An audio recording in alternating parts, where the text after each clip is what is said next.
Bienvenidos y bienvenidas a Nuestra Visión, el podcast del Consejo General de Colegios Oficiales de Ópticos Optometristas. Hoy trataremos un tema que en algunas ocasiones puede ser menos conocido entre los profesionales. Rehabilitación, terapia visual, ortóptica, son tratamientos que se utilizan infinidad de veces con nuestros pacientes con disfunción en la visión binocular, pero en ocasiones nos hace cuestionarnos si es adecuado o no según el estado del paciente. En este episodio abordaremos este tema con Pilar Cacho Martínez, óptico optometrista y doctora en Salud Pública.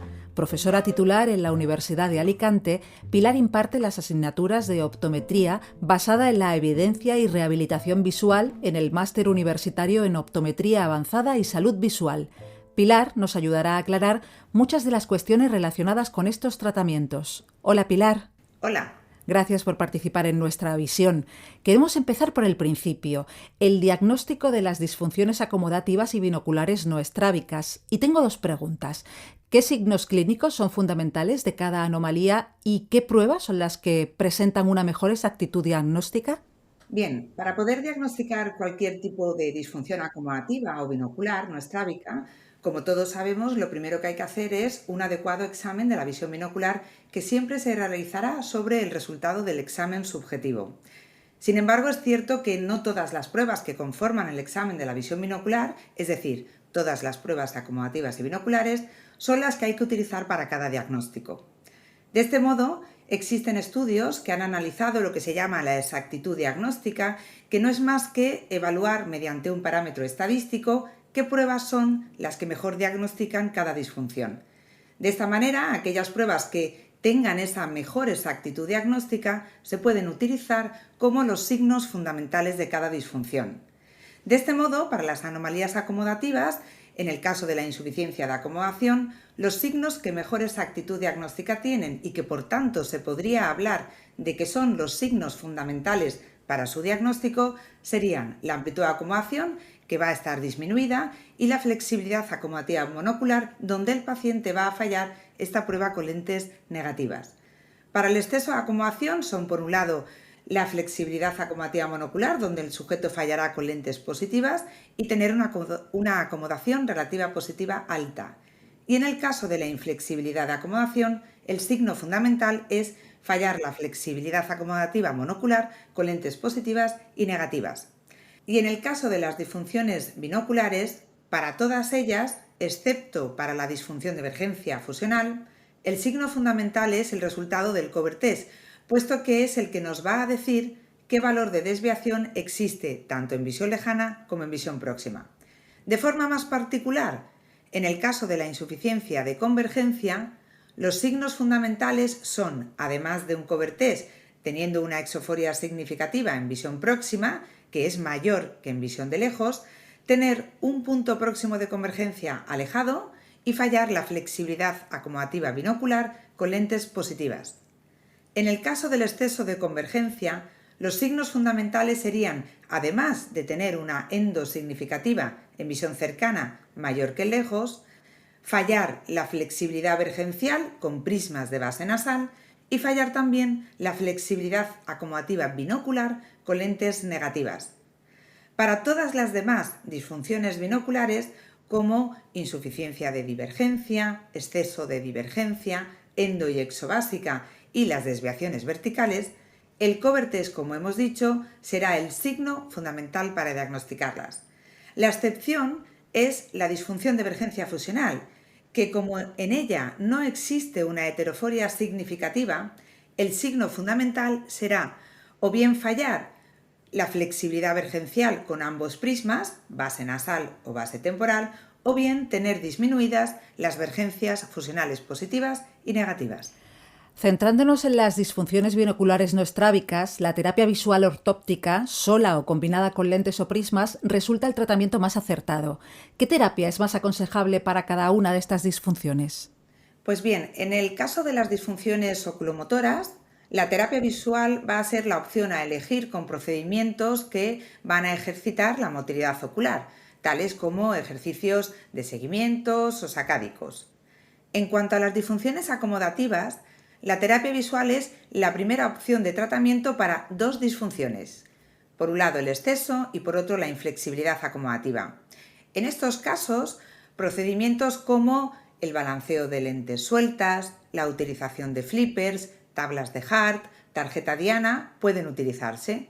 Por ejemplo, en el caso del exceso de acomodación, el objetivo será que el paciente aprenda a relajar la acomodación. Y en el caso de la insuficiencia de acomodación, la primera opción de tratamiento suele ser la prescripción de lentes positivas, siendo la terapia visual la segunda opción a utilizar, en cuyo caso los procedimientos deben hacer aprender al sujeto a estimular la acomodación. Por otro lado, en el caso de las disfunciones binoculares, la terapia visual es la primera opción de tratamiento en aquellas disfunciones relacionadas con las exodesviaciones. Tal es el caso de la insuficiencia de convergencia, exceso de divergencia y exobásica, y también para la disfunción de divergencia fusional. Los prismas suelen ser la primera opción de tratamiento en las disfunciones que están relacionadas con las endodesviaciones, como la insuficiencia de divergencia o la endobásica, y también para las disfunciones verticales, las hiper. Porque en el caso del exceso de convergencia, la primera opción suele ser la prescripción de lentes positivas con ayuda a veces de prismas. En este caso de las disfunciones binoculares, los procedimientos de terapia visual pueden incluir ejercicios que desarrollen la convergencia o divergencia voluntaria, como el cordón de Brock, instrumentos como los anaglifos, vectogramas, estereoscopios, regla de apertura, cartas de fusión en espacio abierto para desarrollar las vergencias fusionales. Todos estos procedimientos, tanto para la terapia oculomotora, acomodativa o binocular, pueden asimismo realizarse con diferentes herramientas digitales que están disponibles en el mercado. Pilar, usted es autora de diversos artículos científicos publicados en revistas internacionales de impacto y además revisora de varias revistas científicas internacionales relacionadas con la optometría. En el caso de la población infantil, ¿la terapia visual es igualmente eficaz? Y de forma particular en niños con problemas de aprendizaje, ¿existe algún tipo de terapia visual específica que pueda aplicarse en ellos? Sí, actualmente se ha demostrado que la terapia visual es eficaz tanto en adultos como en niños. Existe una revisión sistemática Cochrane del año 2020 sobre el tratamiento de la insuficiencia de convergencia, donde, a través de los resultados de 6 ensayos clínicos aleatorizados realizados en niños, se obtiene que existe una evidencia alta en cuanto a que la terapia visual acomodativa y divergencial en consulta es eficaz a la hora de mejorar la habilidad vergencial de estos niños, mejorando el punto próximo de convergencia, las vergencias fusionales positivas, así como los síntomas visuales, aunque en menor grado, y utilizando esta terapia durante 12 semanas. Por lo tanto, podemos decir que esta terapia visual es igualmente eficaz. En cuanto a la segunda cuestión sobre poblaciones como los niños con problemas de aprendizaje, a día de hoy los estudios que se han realizado y que analizan qué efecto puede tener la terapia visual en niños solo se han realizado para aquellos niños con insuficiencia de convergencia. Es decir, no existen ensayos clínicos aleatorizados que hayan recogido a niños con diferentes problemas de aprendizaje y hayan realizado esa comparación de terapias, por un lado la terapia visual y por otra un placebo. Lo que sí se ha estudiado es de forma indirecta. De este modo, en esa revisión sistemática Cochrane que acabo de comentar, sí están incluidos ensayos clínicos aleatorizados en los que se ha analizado qué es lo que ocurre, por ejemplo, con la función lectora cuando se da terapia visual a estos niños. Concretamente, existe un ensayo clínico aleatorizado sobre una población de 311 niños con insuficiencia de convergencia en los que se analiza la posible eficacia de esa terapia visual acomodativa y divergencial tanto en la función lectora como en la atención. Y esto es porque intuitivamente se podría esperar que, al mejorar la función de divergencia, esto podría tener un efecto beneficioso en la habilidad lectora y en la atención. Pues bien, esto es lo que se analizó como ese principal resultado en este ensayo clínico aleatorizado que estoy comentando. Y lo que se encuentra es que en los niños analizados, que tenían entre 9 y 14 años, la terapia visual acomodativa y divergencial no era más eficaz que el placebo para mejorar la función lectora y la atención después de 16 semanas de tratamiento.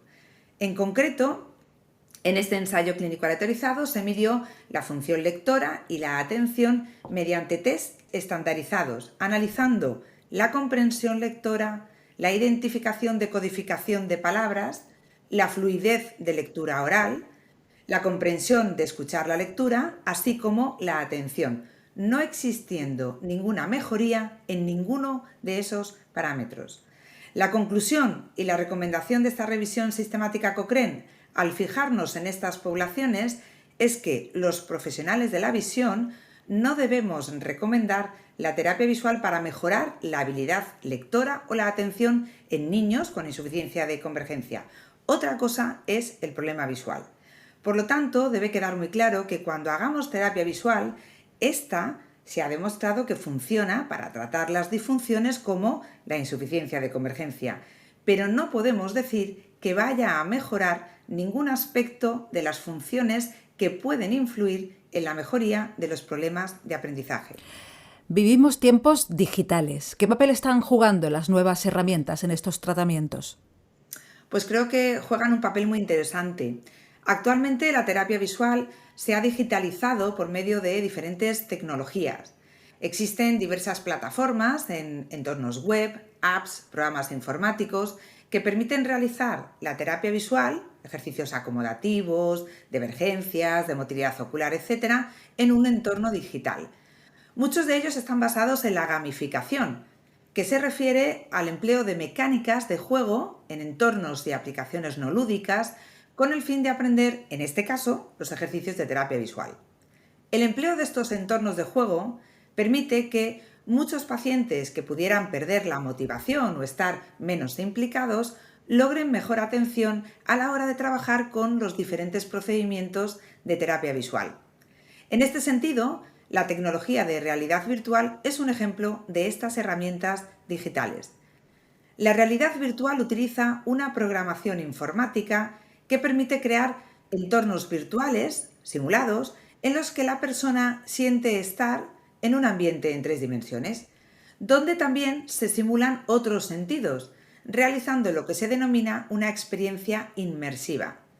Sea cual sea la herramienta utilizada, la digitalización de la terapia visual está permitiendo mejorar sobre todo los entrenamientos visuales realizados en los entornos de casa, y esto ayuda a tener un mejor cumplimiento del tratamiento y poder evaluar el progreso en tiempo real. En cualquier caso, hay que tener en cuenta que, aunque algunas de estas terapias son novedosas, todavía no existen ensayos clínicos aleatorizados con control del efecto placebo para asegurar su eficacia en las disfunciones binoculares no estrábicas. En otras disfunciones como la ambliopía, sí hay más estudios sobre la utilización, por ejemplo, de la terapia dicóptica, con resultados muy prometedores, pero en estas disfunciones binoculares no estrábicas no existen ensayos clínicos aleatorizados. Tan solo hay un estudio del año 2022 en el que se analizan pacientes con insuficiencia de convergencia y sujetos con disfunciones acomodativas, donde se compara la terapia visual convencional en consulta y la terapia visual de realidad virtual, y encuentran que no hay diferencias entre ambas.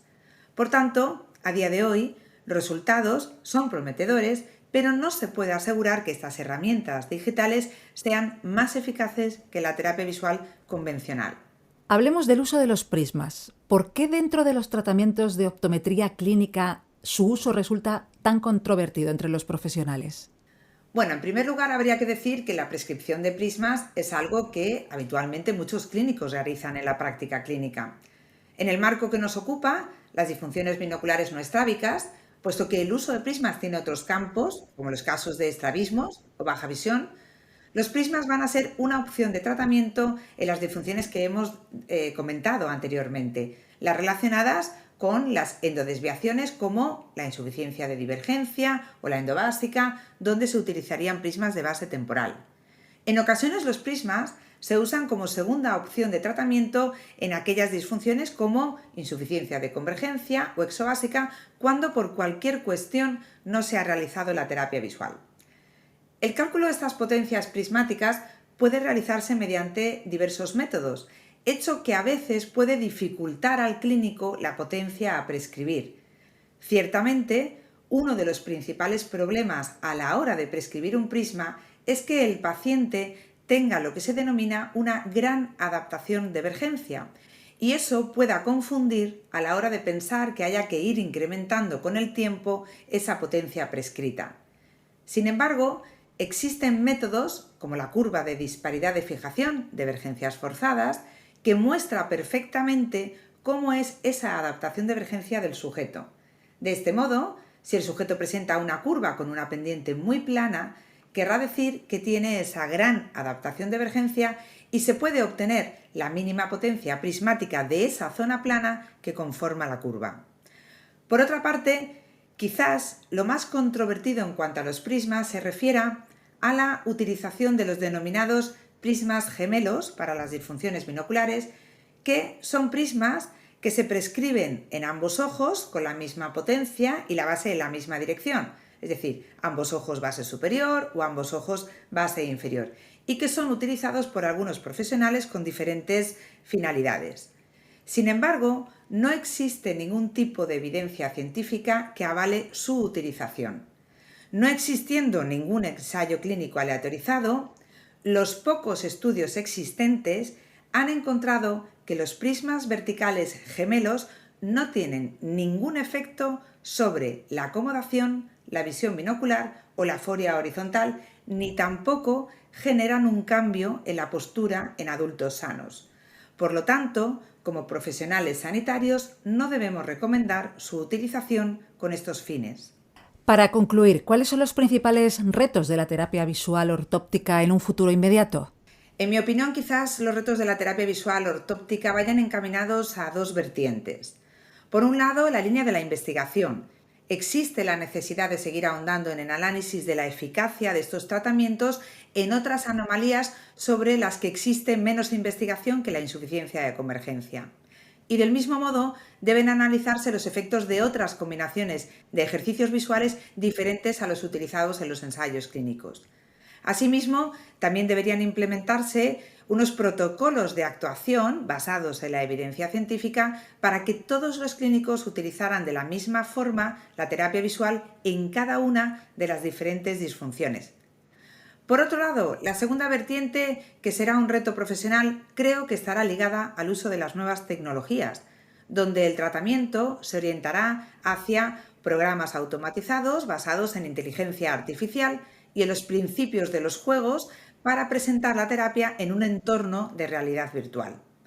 La expansión de más herramientas digitales de terapia visual, tanto en consulta como en casa, utilizadas de forma combinada, podrá aumentar su accesibilidad y asequibilidad, pudiendo ayudarnos a realizar nuestra labor sanitaria en la práctica clínica.